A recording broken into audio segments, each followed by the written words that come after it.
Welcome to my channel. Today I came up with another new video which is how to reverse the data in Excel. So I'm having three different methods. By using that we'll see how data will be reversed in this video. Let's get into the video. So here I'm having couple of people names. So I'm giving a serial number to this data.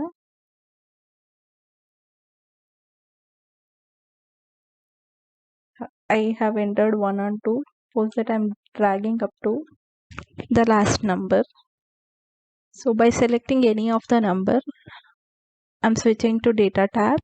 So here we have a sort option, right? I'm picking on a sort large to small option. So it will be sorted along with the number. The names also got sorted in the form of higher to low.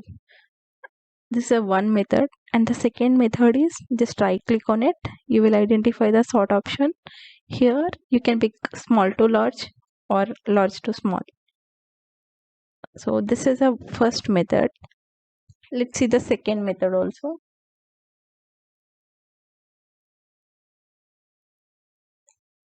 Go to formula bar, type equals, and type index function, and the array is the first argument value of this data set is the names. Whatever the list of data we have, select that, give comma, and give the row number as 10. Suppose that enter it. So you can see the last name, whatever we have that was taken, and I'm giving it as 8.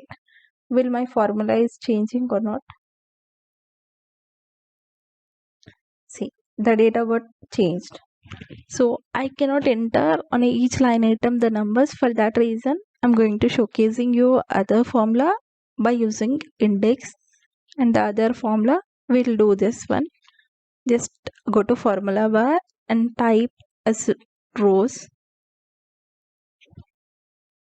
So the array is here, list of data, whatever we have.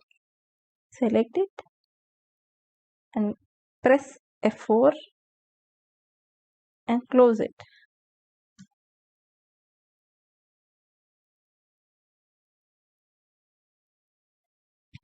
If you see, the data got loading with automatically by using a rows formula.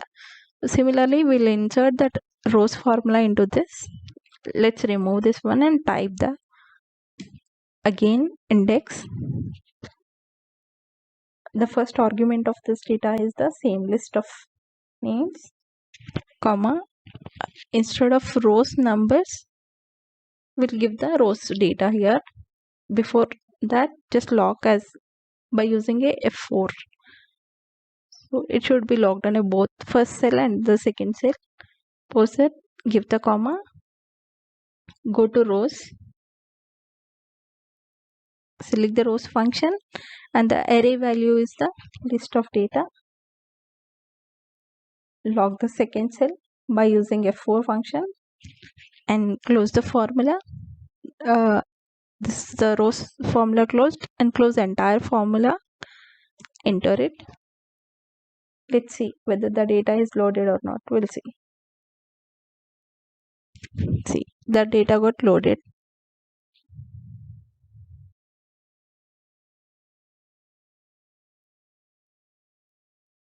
This is the second method by using index function.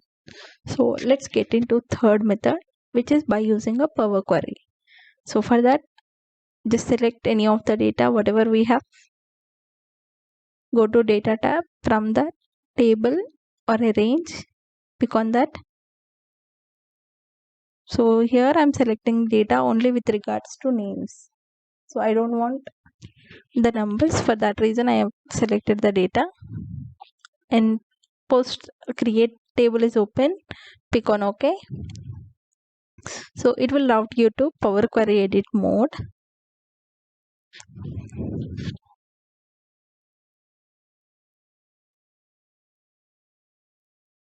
The data is loading into Power Query edit mode.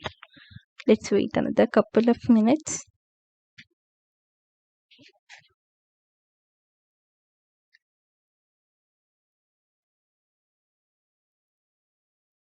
See, the data got loaded.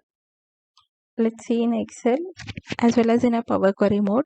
So the same data, whatever we have in Excel, it got loaded into a Power Query edit mode. Go to Transform tab. Post that, you will find the reverse rows option over here. Just select it. If you see, the data got reversed. In Excel, it was Meghna is the first name. So in the Power Edit mode, it was last name. Once you did this, go to Home tab. Here you will find Close and Load option.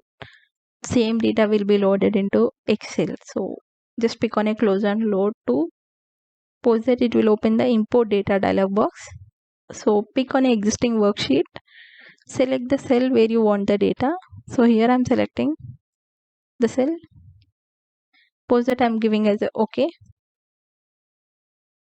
So it has generated the data, whatever the names we have in the list. So this is completely a dynamic method. Let's see if I add any new name, will it take or not? We'll see.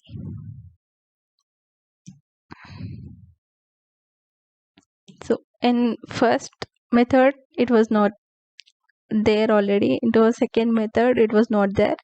So now let's see in the third method. So I'm just doing a refresh. So it got loaded in a third method.